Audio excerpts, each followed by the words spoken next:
Hello दोस्तों, मेरा नाम है आकाश शुक्ला।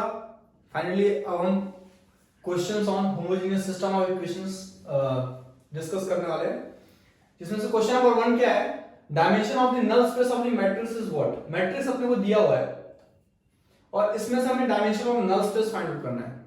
इस मैट्रिक्स का डायमेंशन ऑफ नल स्पेस क्या होता है?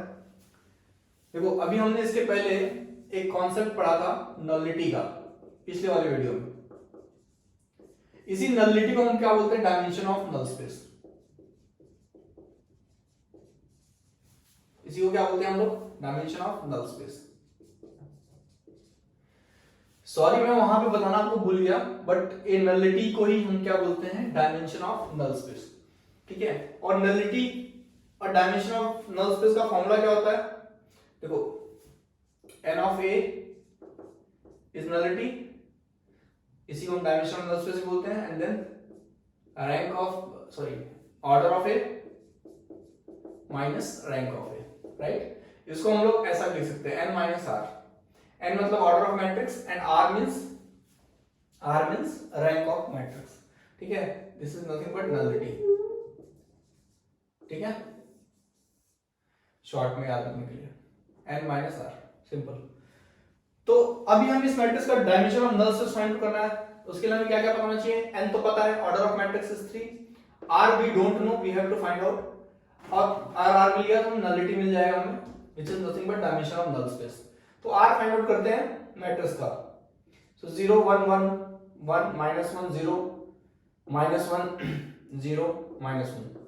ठीक है, इसकी मदद से इसको 0 बना सकते हैं, बना लेते हैं। मतलब r3 प्लस r2 क्या मिलेगा हमें? 0 1 1 1 -1 0 एंड देन दिस इज 0 -1 -1। ठीक है, चाहिए तो आप इंटरचेंज इसको कर दो, r1 और r2 को इंटरचेंज कर देते तो क्या मिलेगा हमें? 1 -1 0 0 1 1 0 -1 -1। ठीक है, अब इसमें अप्लाई कर सकते हैं हम लोग क्या? इसमें हम लोग r3 प्लस r2 कर सकते हैं, राइट? 0 plus 0 0 -1 plus 1 0 -1 plus 1 0। तो हमें क्या मिलेगा फाइनली? 1 -1 0 0 1 1 0 0 0। ठीक है, इसका ऑर्डर कितना है? 3 क्रॉस 3। बट इसका रैंक कितना मिला हमें? अब इसके बाद रिड्यूस नहीं हो सकता, therefore rank of this matrix R is nothing but 2। हमें R मिल गया, राइट? तो 3 - 2 इक्वल्स टू 1। ये 1 क्या है? अपना dimension of null space. Question में हमें यही पूछा था ना, dimension of null space. Option में है, option number B is the correct option. ठीक है, क्वेश्चन नंबर 2 क्या है? इक्वेशन। ठीक है, इक्वेशन को मैट्रिक्स फॉर्म में लोगों ने लिखा है, मतलब ax इक्वल्स टू 0 के फॉर्म में। होमोजेनियस इक्वेशन समझ में आ गया? होमोजेनियस इक्वेशन हैज 4 ऑप्शन दिया है: no solution, only one solution, non zero, unique solution, multiple solution. ठीक है, ओनली वन सॉल्यूशन मतलब 0 0 0 क्यों दिया है वेक्टर? क्योंकि homogeneous solution is always consistent with its trivial solution. Trivial solution को हम लोग जीरो सॉल्यूशन बोलते हैं, और उसका मतलब होता है कि जो हमारा x और y का वैल्यू है वो 0 है। मतलब जो भी वहां पे वेरिएबल्स है उसके सारे वेरिएबल्स की वैल्यू क्या है? 0 है, राइट? तभी हम लेफ्ट हैंड साइड में 0 पुट करेंगे तो राइट हैंड साइड 0 मिलेगा ना, और उसका मतलब है कि x और y की वैल्यू क्या रहेंगे? 0 रहेंगे। ठीक है, क्वेश्चन को सॉल्व करते हैं। क्वेश्चन में क्या है? यहां पे मैं सॉल्व कर रहा हूं 2 - 2 1 -1। ठीक है, हमारे पास a है, हम इसका rank of a find out करते हैं। Rank of a find out करने के लिए हमें क्या करना पड़ेगा? पहले इसको रिड्यूस करना पड़ेगा by using row equivalent form. तो कर सकते हैं, राइट? क्या करोगे? r2 minus r1। ठीक है, तो क्या मिलेगा फाइनली आपको? 2 - 2 एंड हियर 0 0। इसका रैंक कितना मिला? Rank of A is nothing but 2, ठीक है। इसमें नंबर ऑफ अननोन्स कितने हैं, n 2 है, और रैंक कितना मिला है इसका, number of non zero rose, not 2 it is 1, ठीक है। नंबर ऑफ अननोन्स 2 है और रैंक इसका 1 है। और मैं जब होमोजेनियस सिस्टम ऑफ इक्वेशन का कॉन्सेप्ट डिस्कस कर रहा था तो वहां पे मैंने आपको बताया था जब भी कोई भी लेस देन n होगा तो उस केस में क्या होगा, हमेशा infinitely many solution will exist, right, infinitely many non trivial solution will exist, है ना। तो यहां पे क्या है, r is less than n, r कितना है 1 है और n कितना है 2 है, so rank is less than n, r is less than n। तो यहां पे क्या होगा, हमेशा क्या होगा, infinitely many solution will exist.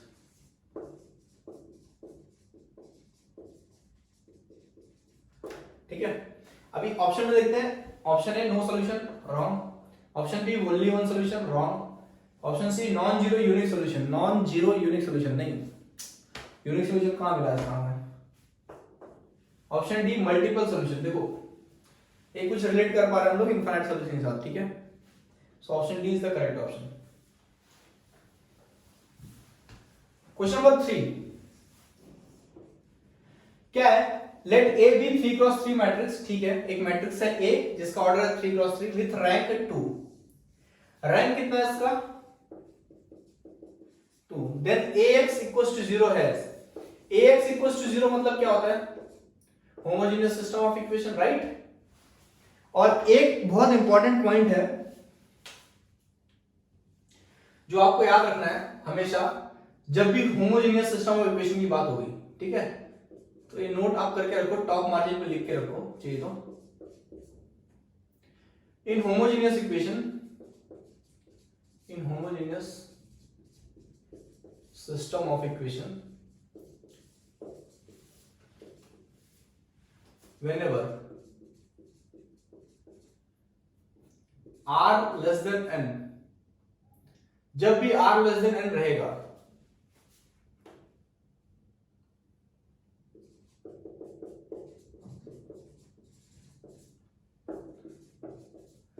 then there exists n minus r linearly, there will always exist n minus r linearly independent solution,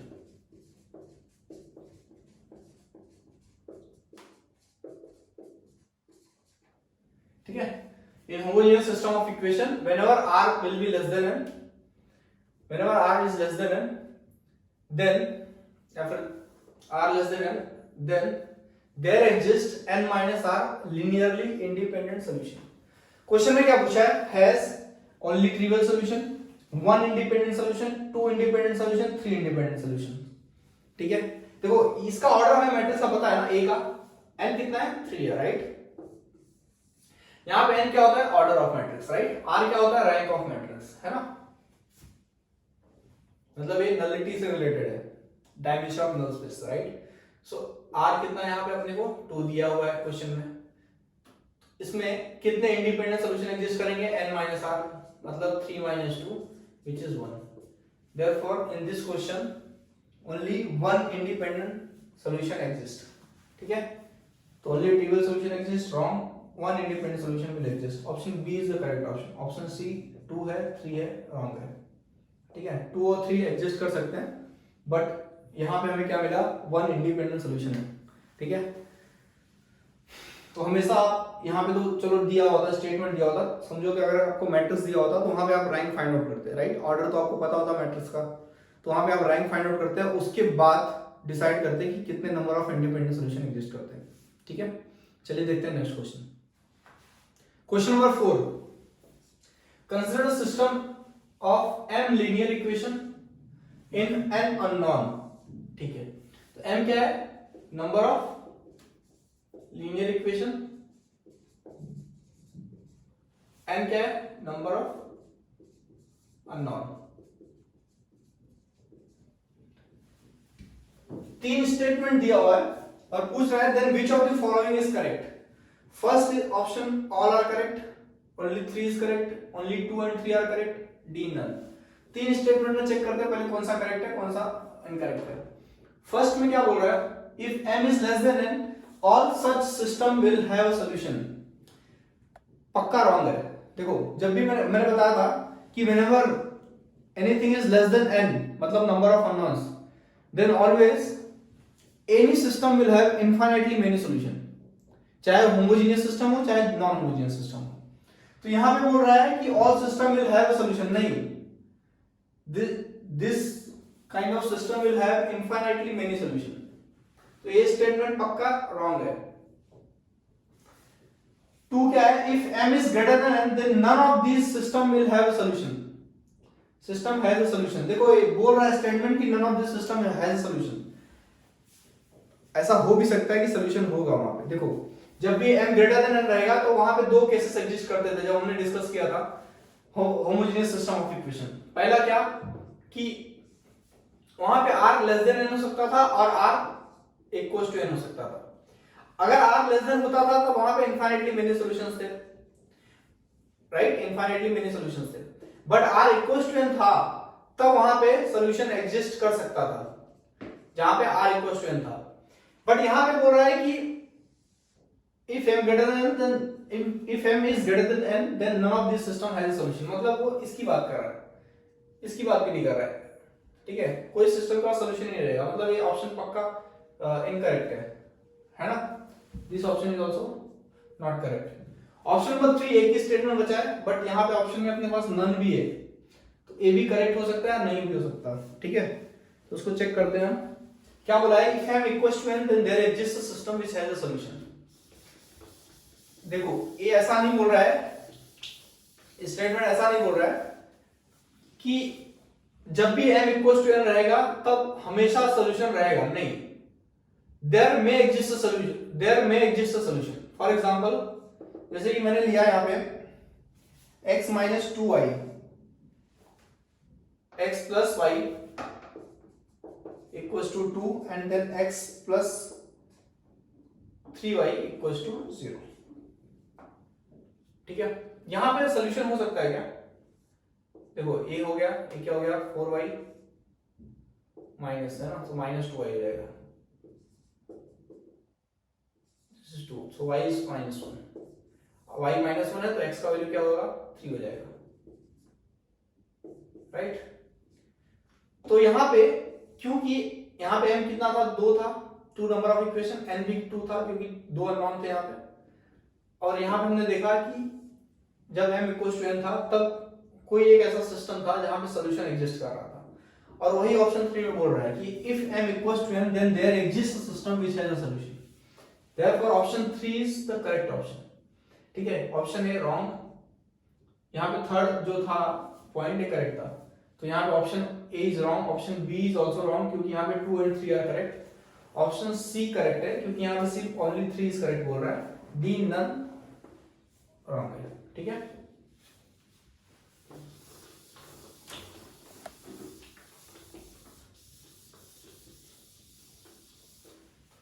question number 5 बहुत important है, इंटरेस्टिंग है, मतलब कुछ सीखोगे आप इसमें से, ठीक है। हमें क्वेश्चन दिया हुआ है और पूछ रहा है find value of k for which system will have many solution. Many solution मतलब इनफाइनाइटली मेनी सॉल्यूशन, ठीक है। तो अगर हम लोग इसको ax इक्वल्स टू b के फॉर्मेट में लिखें तो क्या लिख सकते हैं इसको 1 minus 2 3 1 minus 3 4 minus 2 4 minus 6 and then this is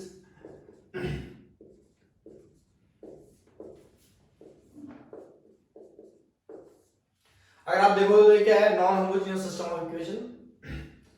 तो इसको कैसे सॉल्व करेंगे हम लोग, सिंपल है, आप ऑगमेंटेड मैट्रिक्स का रैंक निकाल लो, ठीक है। तो ऑगमेंटेड मैट्रिक्स क्या है 1 1 2 minus 2 minus 2 minus 3 4 3 4 minus 6 this is 1 1 k, ठीक है। तो इसमें कैसे मिलेगा आपको r2 minus r1 and then r3 plus 2 r1 क्या मिलेगा आपको 1 minus 2 3 1 r2 minus r1 1 minus 1 0 minus 3 minus of minus 2 minus 3 plus 2 कितना होगा minus 1 4 minus 3 1 1 minus 1 0 minus 2 sorry यहाँ पे देखो क्या है minus 2 plus 2 into r1 so this is 0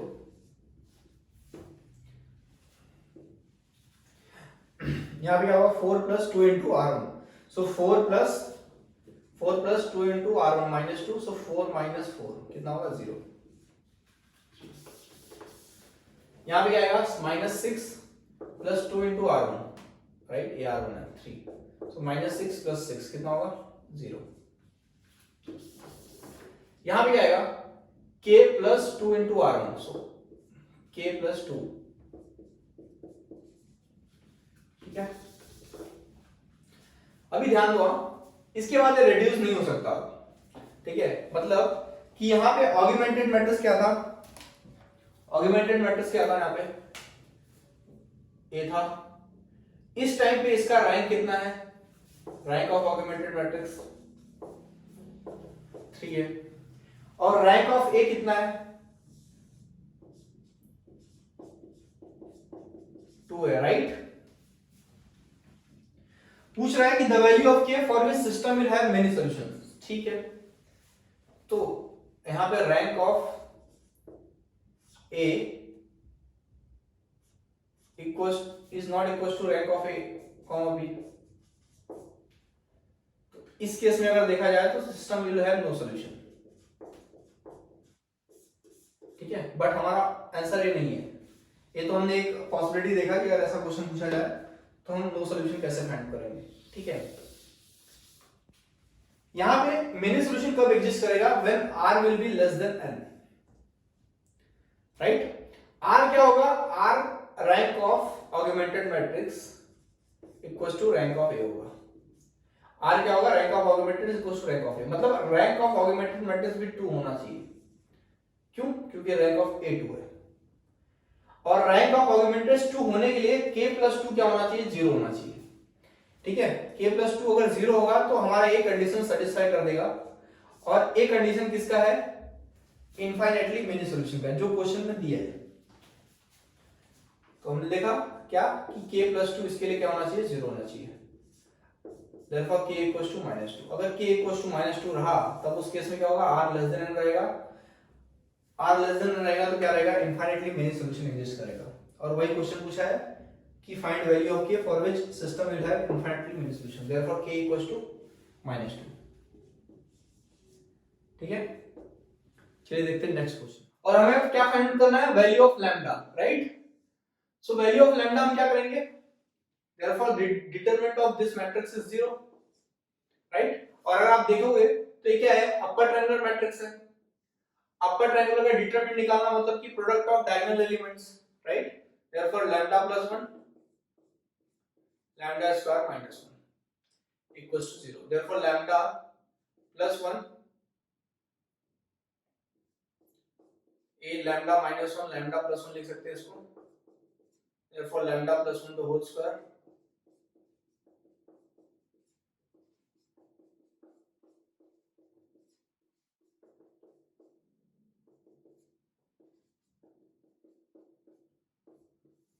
हमें लैम्डा का कितना वैल्यू मिला 2 वैल्यू मिला राइट -1 एंड +1 अब हमें पता है कि रैंक इस मैट्रिक्स का कितना है 2 है इस मैट्रिक्स का रैंक 2 नहीं 1 है सॉरी इस मैट्रिक्स का रैंक 1 है तो कौन सा लैम्डा का वैल्यू होगा जहां पे जो हम यहां पे पुट करेंगे तो इस मैट्रिक्स का रैंक 1 बन जाएगा देखो अगर मैं 1 पुट कर रहा हूं 1 हमारे पास लैम्डा का 2 वैल्यू मिल रहा है राइट -1 एंड 1 अगर मैं 1 पुट कर रहा हूं तो यहां पे क्या होगा 1 स्क्वायर -1 0 हो जाएगा यहां पे 1 + 1 2 हो जाएगा 1 + 1 2 हो जाएगा मतलब दो नॉन जीरो रो एग्जिस्ट करेंगे फर्स्ट एंड सेकंड और अगर दो नॉन जीरो रो एग्जिस्ट कर रहे हैं इसका मतलब क्या है इस मैट्रिक्स का रैंक अभी 2 है बट हमें पता है कि रैंक इस मैट्रिक्स का 1 है therefore 1 is not correct -1 put करते हैं देखते हैं कि रैंक 1 बनाता है क्या है तो -1 अगर पुट करोगे तो -1 + 1 0 हो जाएगा -1 + 1 0 हो जाएगा -1 का स्क्वायर 1 1 -1 0 हो जाएगा इसका मतलब क्या है कि रो 2 एंड रो 3 पूरा 0 बन जाएगा सिर्फ एक ही रो बचेगा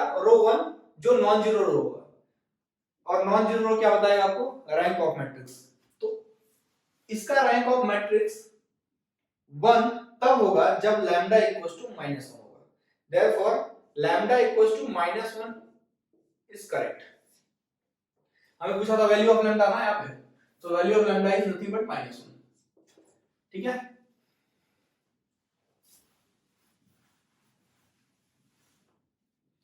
question number 7, the system of equation 2x1 plus x2 plus x3 equals to 0, x2 minus x3 equals to 0, x1 plus x2 equals to 0 have no non-trivial solution, 5 trivial solution, unique non-trivial solution, infinite non-trivial solution। ठीक है, इसको check करते हैं question number 7 को। देखो infinite या फिर trivial solution कब एग्जिस्ट करता था? हम इसका डायरेक्ट अगर रैंक फाइंड कर ले तो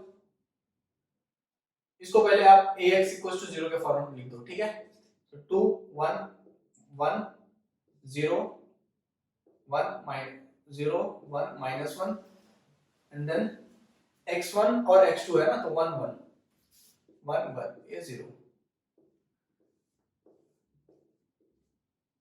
x1 x2 x3। ठीक है, अगर हम इसका रैंक फाइंड कर ले, इसका डिटरमिनेंट फाइंड कर ले तो क्या हमें रैंक पता चल सकता है क्या? डिटरमिनेंट से भी तो रैंक पता चलता है ना। अगर रैंक 3 आया, ठीक है, और नंबर ऑफ अननोन्स भी 3 है, तो r = n हो जाएगा। वहां पे क्या करेगा? यूनिक सॉल्यूशन एग्जिस्ट करेगा, तो जो हमें ऑप्शन में है भी। और अगर रैंक लेस देन n आया तो वहां पे क्या क्या एग्जिस्ट करेगा? Infinitely non trivial solution. ठीक है, तो अगर हम इसका डिटरमिनेंट फाइंड करें तो हमें रैंक मिल जाएगा। सो 2 1 1 0 1 -1 1 1 0।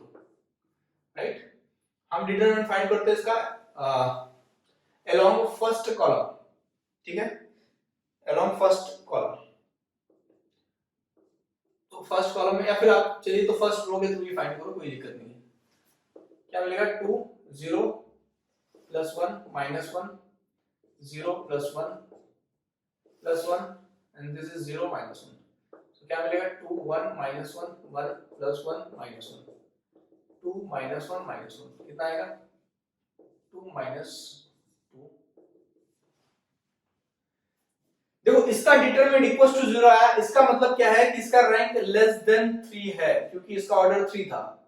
और डिटरमिनेंट इक्वल्स टू 0 आया, इसका मतलब रैंक 3 से कम है। 3 नहीं, अगर नॉट इक्वल्स टू 0 आया था तो रैंक 3 था। अगर 3 से कम है, इसका मतलब क्या है? इसका रैंक क्या है? समझो कि 3 से कम है तो 2 है। राइट, समझो 2 होगा। और नंबर ऑफ अननोन्स कितने हैं अपने पास? 3 है। तो यहां पे क्या है? r is less than n। Right, r क्या है? Less than n। और r लेस देन n जब भी रहेगा तो वहां पे क्या क्या होगा? Infinitely many solution will exist. Infinitely many non-trivial solution will exist।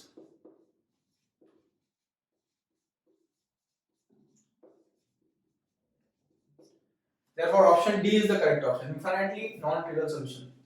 Option A wrong है, B भी wrong है, 5 C में unique किया है, wrong है। ठीक है, so therefore option D is the correct option। Question number 8 क्या है? Find the value of K for which the following system of equation have infinite number of non-trivial solution। infinite number of non-trivial solution। Equation क्या है? 3k - 8x plus 3y plus 3z equals to 0, 3x plus 3k - 8y plus 3z equals to 0, 3x plus 3y plus 3k - 8z equals to 0। ठीक है, तो हमें यहाँ पे value of k find out करना है। For which the following system have equation have infinite number of non-trivial solutions। infinite number of non-trivial solution कब exist करेगा? जब r लेस देन n रहेगा। राइट, n क्या है अपना? नंबर ऑफ अननोन्स, जो 3 है फिक्स है, x y z है। राइट, बट r क्या है वो पता नहीं है। r लेस देन n होना चाहिए, इतना पता है ना? r क्या होना चाहिए? लेस देन n होना चाहिए, तभी infinite number of non trivial solution exist करेगा। और क्वेश्चन में बोल रहा है कि इस सिस्टम में infinite number of non trivial solution है। इसका मतलब है कि रैंक 3 से छोटा है, मतलब रैंक मैक्सिमम कितना है इसका? 2 है। है ना, इसका मैक्सिमम रैंक हमें पता चल गया, इसका रैंक क्या है 2 है। रैंक 2 है इसका मतलब क्या है कि देखो पहले कोएफिशिएंट मैट्रिक्स लिख देते हैं, 3k minus 8 3 3 3 3k minus 8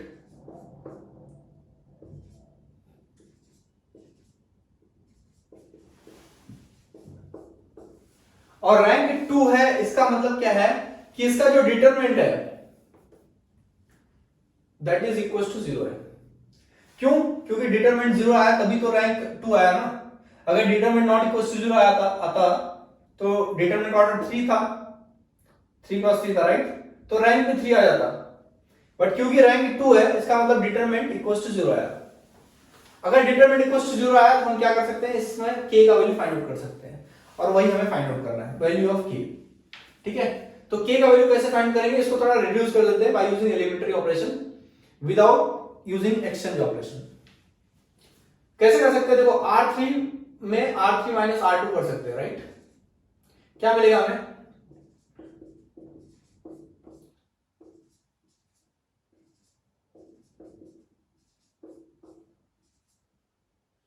three minus 3 0 हो जाएगा, 3 माइनस देखो क्या होगा, 3 माइनस 3k माइनस 8 मतलब प्लस 8 हो जाएगा, समझे ना। तो क्या हो जाएगा, 3 प्लस 8 कितना होगा, 11 minus 3k, this is nothing but 11 minus 3k। यहां पे कितना आएगा, 3k माइनस 8 माइनस 3, सो 3k माइनस 11।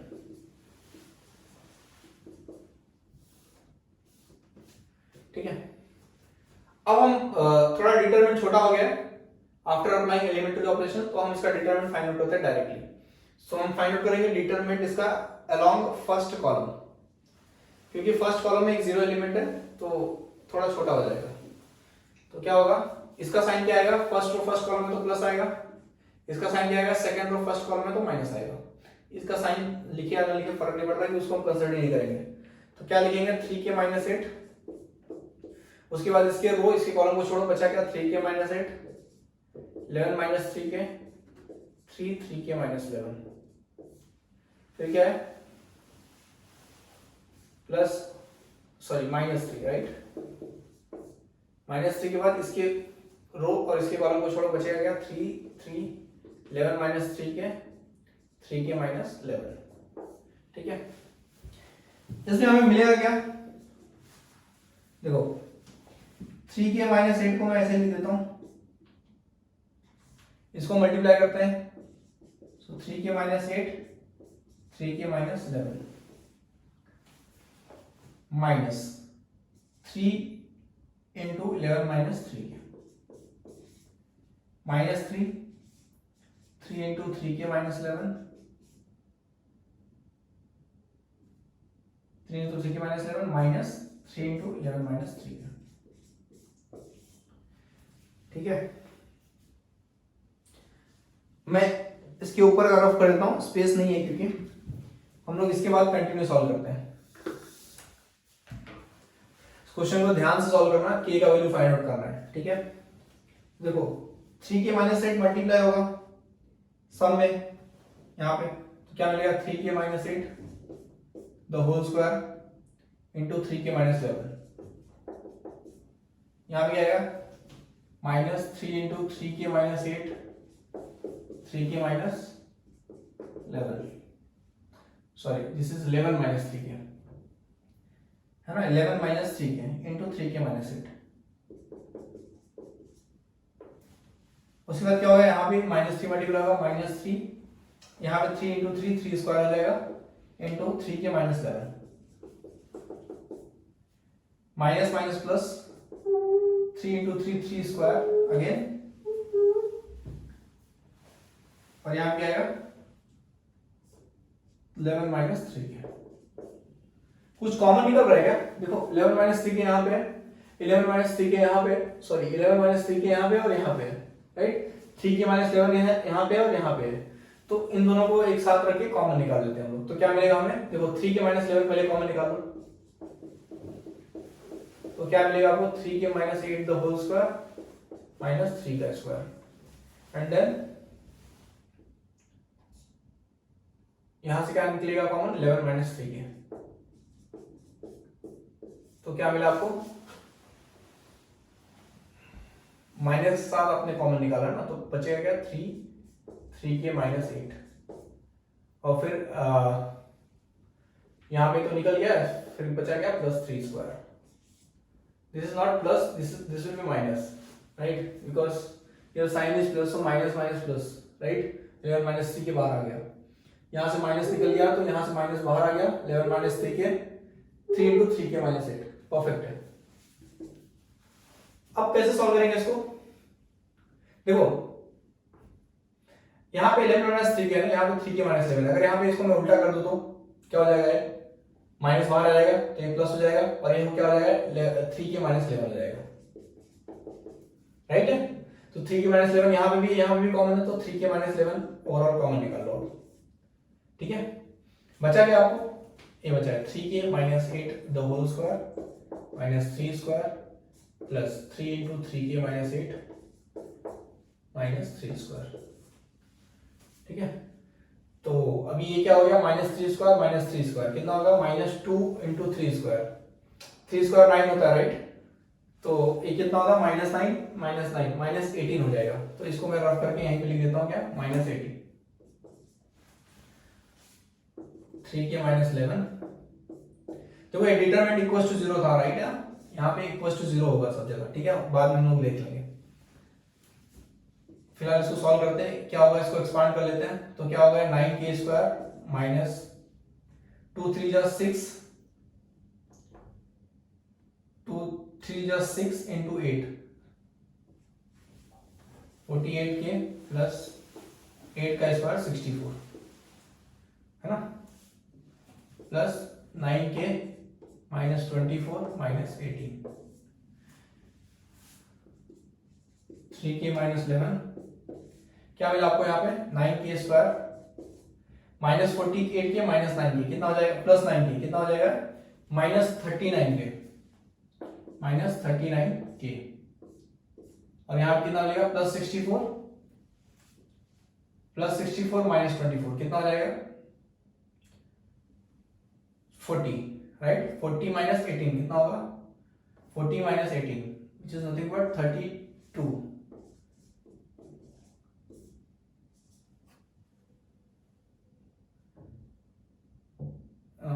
3 में से 22, राइट, तो 40 minus 18 is 22, so plus 22, right,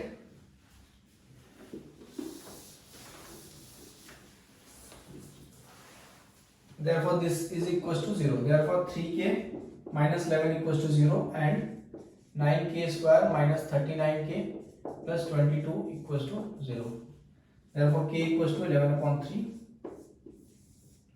and एक क्वाड्रेटिक इक्वेशन है, यहां से भी आप k का वैल्यू निकाल सकते हैं, ठीक है, तो कुछ कॉमन है इसमें नहीं ना, तो आपको मल्टीप्लाई करना पड़ेगा इसको 22 इंटू 9 और उसके बाद इसको फाइंड करना पड़ेगा, ठीक है, तो फाइनली क्वाड्रेटिक इक्वेशन आप इसका वैल्यू फाइंड कर सकते हैं, जो भी वैल्यू आएगा वो हमारा क्या होगा, वैल्यू ऑफ k, और क्योंकि ऑप्शन में नहीं दिया हुआ है यहाँ पे, तो जो भी वैल्यू ऑफ k मिलेगा हमें, कितना मिलेगा वैल्यू ऑफ k, 3 मिलेगा, राइट, इसका ऑर्डर 2 है तो यहाँ पे 2 वैल्यू मिलेगा, यहाँ पे 1 मिला है, ठीक है, 3 वैल्यू मिलेगा and those values are the final value of k, ठीक है। Question number 9, find the real value of lambda for which the following system of equation have non trivial solution. देखो इसमें नॉन ट्रिवियल सॉल्यूशन समझने वाली बात है, या तो ट्रिवियल सॉल्यूशन एग्जिस्ट करता है या तो नॉन ट्रिवियल सॉल्यूशन एग्जिस्ट करता है।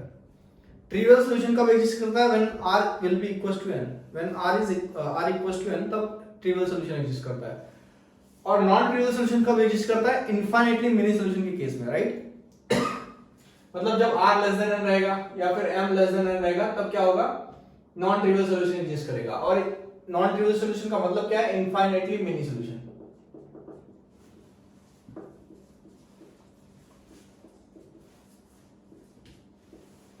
ठीक है, क्या है, इनफाइनाइटली मेनी सॉल्यूशन। अगर r लेस देन n है, समझो कि यहां पे m लेस देन n तो है नहीं, ये वाला केस तो खत्म हो गया, क्योंकि m नंबर ऑफ इक्वेशन होता है, n नंबर ऑफ अननोन होता है, और यहाँ पे m इक्वल टू n है, 3 इक्वेशन और 3 अननोन है, ठीक है। लैम्डा एक कांस्टेंट है और उसी का वैल्यू हमें फाइंड आउट करना है। तो हमारे पास एक केस है, तो r इक्वल टू n कब रहेगा, जब इस कोएफिशिएंट मैट्रिक्स जो होगा इसका, उसका डिटरमिनेंट इक्वल टू 0 रहेगा, राइट। मतलब 3 क्रॉस 3 कोएफिशिएंट मैट्रिक्स बनेगा, उसका डिटरमिनेंट इक्वल टू 0 रहेगा, तब क्या होगा कि r लेस देन n रहेगा, और उस केस में infinitely many solution, non trivial solution exist करेगा, ठीक है। तो इसका अगर आप देखोगे तो कोएफिशिएंट मैट्रिक्स क्या होगा, 2 है और यहाँ पे लैम्डा x है, वहां जाएगा तो 2x माइनस लैम्डा x हो जाएगा, मतलब 2 माइनस लैम्डा। यहाँ पे 2 है, 3 है, 8 है, y माइनस लैम्डा, ये लैम्डा y वहां जाएगा उसके साथ, और उसके बाद z के साथ क्या है, 2 है, फिर क्या है 2 3, और यहाँ पे लैम्डा z है तो वहां पे जाएगा क्या होगा 1 माइनस z, 1 माइनस लैम्डा हो जाएगा, this is also 1 minus lambda. और हमें फाइंड आउट करना है value of lambda, and we know, क्योंकि यहाँ पे इनफाइनाइटली मेनी सॉल्यूशन एग्जिस्ट कर रहा है, r लेस देन n है, इसका मतलब determinant of this matrix is 0। तो अगर ये इक्वल टू 0 है, इसका मतलब क्या है, इस साइड लेफ्ट हैंड साइड में सिर्फ एक ही अननोन है, वो है लैम्डा, और लैम्डा का वैल्यू हम लोग सॉल्व कर सकते हैं, फाइंड आउट कर सकते हैं, ठीक है। ये क्वेश्चन सेम है क्वेश्चन नंबर 8 से, प्रीवियस क्वेश्चन जो हमने डिस्कस किया, आप इसे ट्राई करिए प्लीज।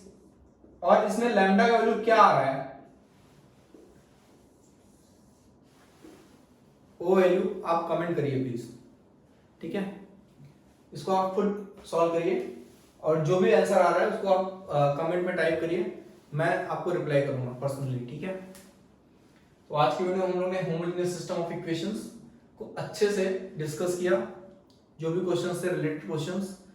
नेक्स्ट वीडियो में हम लोग eigen value and eigen vector के कॉन्सेप्ट्स को पढ़ेंगे अच्छे से, और वहां से बहुत सारे क्वेश्चन पूछे जाते हैं, उन क्वेश्चंस को भी हम लोग देखेंगे, और हम लोग का बहुत अच्छे से हम लोग फोकस करेंगे उस टॉपिक पे, क्योंकि वो बहुत इंपॉर्टेंट टॉपिक है, ठीक है। ये टॉपिक भी बहुत इंपॉर्टेंट है और वो वाला टॉपिक भी बहुत इंपॉर्टेंट है, ठीक है। तो नेक्स्ट वीडियो में हम लोग आइगन वेक्टर को देखेंगे, ठीक है। Thank you.